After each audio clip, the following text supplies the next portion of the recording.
আত্মসম্মান রক্ষার জন্য, নিজের গায়রত বাঁচানোর জন্য, নিজের গুনাহ থেকে হেফাজতের জন্য আপনি বিয়ে শাদীকে একবারে তামাশার পর্যায়ে নিয়ে গেছেন। ইসলাম কোনো ফাজলামির বিধান নয়। তো বাজার দেওয়ার কি আছে?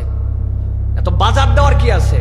আপনার প্রয়োজন হয়েছে আপনি নিজে নিজে বিয়ে করে আপনার মতো করে আপনি থেকে দেন। এটাকে বাজার দিয়েছেন কি জন্য? চরিত্র রক্ষার জন্য বিয়ে করা কি ইসলামী আকীদার সাথে যায়?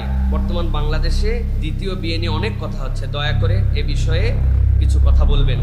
প্রিয় ভাইয়েরা, প্রথম যে বিষয় হচ্ছে যে দ্বিতীয় বিয়ের ক্ষেত্রে আপনাকে একটা বিষয় সবসময় মনে রাখতে হবে। দ্বিতীয় নয়, দ্বিতীয়, তৃতীয়, চতুর্থ আল্লাহ রাব্বুল আলামিন পুরুষের জন্য যেটা বৈধ করেছেন, এক্ষেত্রে আপনাকে মনে রাখতে হবে যে এই বিয়ে যেটা আপনার আমার জন্য আমরা বলতেছি, এই বিয়ে সুন্নাত এবং এটা জায়েদা, এটা কোনো ওয়াজিব নয়, অথবা এটা কোনো আপনার জন্য উৎসাহ ব্যঞ্জক আমল নয়। এটা আপনার প্রাইম টাস্কে মনে রাখতে হবে। 2 নম্বর কথা, চরিত্র রক্ষার জন্য দ্বিতীয় বিয়ে, এই টার্ম, এই কথাটাই হচ্ছে ইসলামের সাথে একটা সাংঘর্ষিক কথা এবং ইসলামকে উপহাসের পাত্র বানানোর কথা। বলবেন কিভাবে? আল্লাহ রাব্বুল আলামিন রাসূলুল্লাহ সাল্লাল্লাহু আলাইহি ওয়াসাল্লামকে যে বিধান দিয়েছেন, বিয়ে করো, বিয়ে যদি করতে না পারো ধৈর্য ধরো, ধৈর্য ধরার ক্ষেত্রে আল্লাহ রাব্বুল আলামিন বিধান দিয়েছেন তুমি তাহলে রোজা রাখো। তাহলে বিবাহ বহির্ভূত অবস্থাতেই কোনো ব্যক্তির চরিত্র হেফাজতের জন্য আল্লাহ রাব্বুল আলামিন এই বিধান দিয়েছেন। আর আপনার একজন স্ত্রী আছেন, থাকা অবস্থাতে আপনি আবার কি দুশ্চরিত্র হচ্ছেন যে যেই কারণে আপনাকে আবার বিয়ে করতে হচ্ছে? মানে আপনার এই চরিত্রের লেভেলটা কি? আপনার এই চরিত্রের লেভেলটা কি? আপনি এই মাত্রাটা দ্বারা কি বুঝাতে চাচ্ছেন?